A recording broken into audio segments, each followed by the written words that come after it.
जय सिया राम, जय हनुमान। मित्रों, आज हम बात करेंगे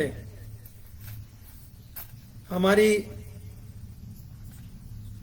शक्तियों के अपव्यय को रोकने के परिणाम।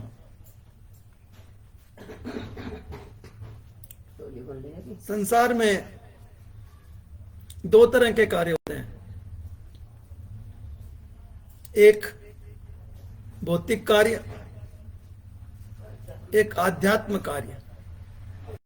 इन दोनों कार्यों में यदि हमें सफलता चाहिए, यदि हमें सिद्धियां प्राप्त करनी है, तो हमें हमारी शक्तियों के अपव्यय को रोकना ही चाहिए, रोकना ही पड़ेगा। बिना उन शक्तियों के अपव्यय को रोके के बिना हमें सिद्धि प्राप्त नहीं हो सकती, हमें सफलताएं प्राप्त नहीं हो सकती। चाहे वो अपव्यय हमारी शक्तियों का किसी भी तरह से हो, चाहे वो क्रोध से अपव्यय हो रही हो, या किसी गलत आदत की वजह से अपव्यय हो रहा हो, या किसी रोग के कारण अपव्यय हो रहा हो। लेकिन प्रमुख मुद्दा यही है, प्रमुख कारण यही है, प्रमुख चेष्टा यही होनी चाहिए कि हमारी शक्तियों का अपव्यय रुके।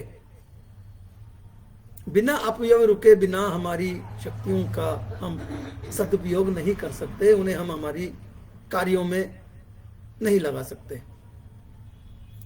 पूर्ण रूप से जब ही हमें सफलता प्राप्त होगी, जब हमारी सारी शक्तियां एक साथ मिलकर के उस कार्य को करेंगी, वरना वो काम कुछ अधूरा सा ही रहता है।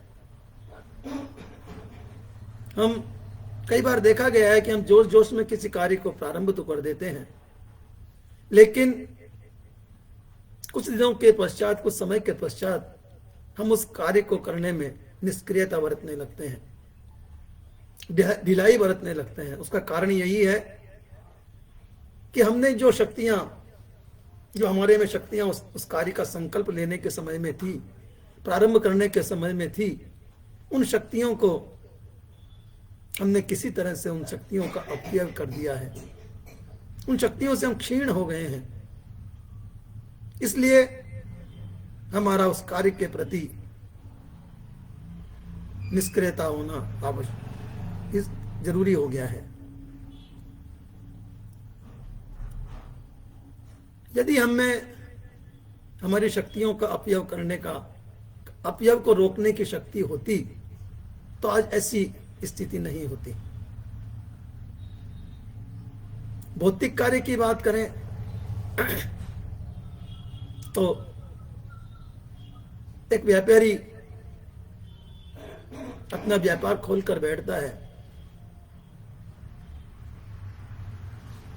उससे पहले वो व्यापारी इधर उधर अपने मित्रों के साथ में घूमता रहता था। कभी किस शहर में जाता था, कभी कहीं घूमने जाता था, कहीं कहीं जाता था, और इस प्रक्रिया में उसका धन भी अपव्यय होता था, समय का भी अपव्ययता होती थी, और शरीर की जो शक्तियां थी वे भी अपव्यय होती थी, उनका भी दुरुपयोग होता था। जो शक्तियां अच्छे काम में लगनी चाहिए थी वे फिजूल के कार्य में खर्च हो रही थी। तो जब उस व्यापारी ने अपना व्यापार प्रारंभ किया और अपनी शक्तियों को संचित करना प्रारंभ किया, तो उसका व्यापार चल निकला।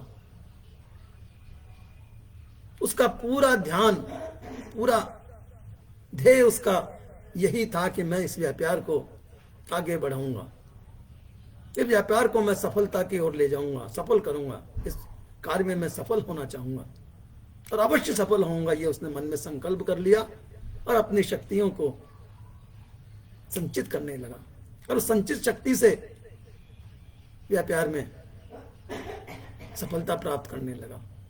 मित्रों, एक दिन ऐसा आया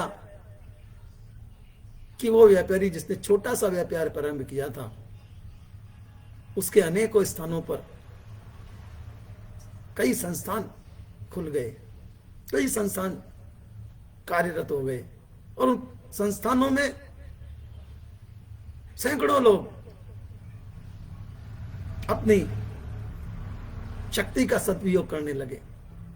अनेकों लोगों की शक्तियां जब एक जगह एकत्रित हुई तो व्यापार और भी फलने फूलने लगा। यहां उस व्यापारी ने एक बात का और ध्यान रखा कि जो कर्मचारी अपनी शक्तियों के अनुरूप कार्य नहीं कर रहा है, उसे वह व्यापारी तुरंत उस कार्य से हटा देता था और नया कर्मचारी रख करके उसकी शक्तियों से अपने कार्य को बढ़ा रहा था। तो शक्ति भौतिकता में, भौतिक कार्यों में मनुष्य के शारीरिक शक्ति, आंतरिक शक्ति, मन शक्ति, धन शक्ति, संकल्प शक्ति, ये सब मिलकर के जब एकत्रित हो जाती है और एकत्रित होकर के सुचारू रूप से कार्य करने लगती है, तो मनुष्य संसार में, मित्रों, संसार में ऐसी कोई ताकत नहीं जो आपको सफलता से रोक सके। आप अवश्य सफलता प्राप्त करेंगे।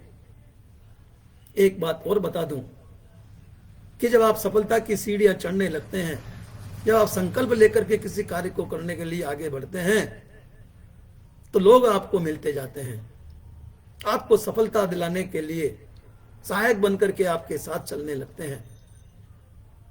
ये मेरा स्वयं का अनुभव है। और फिर सफलता आपके चरण चूमती है,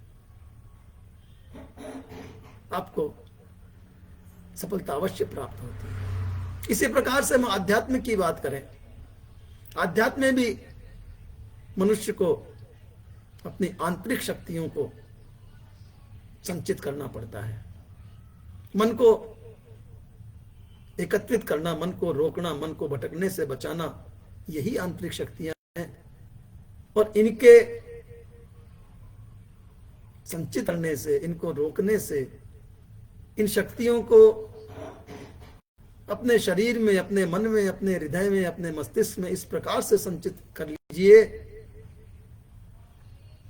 कि आंतरिक शक्तियां स्वयं सिद्धि की तरफ दौड़ने लगे।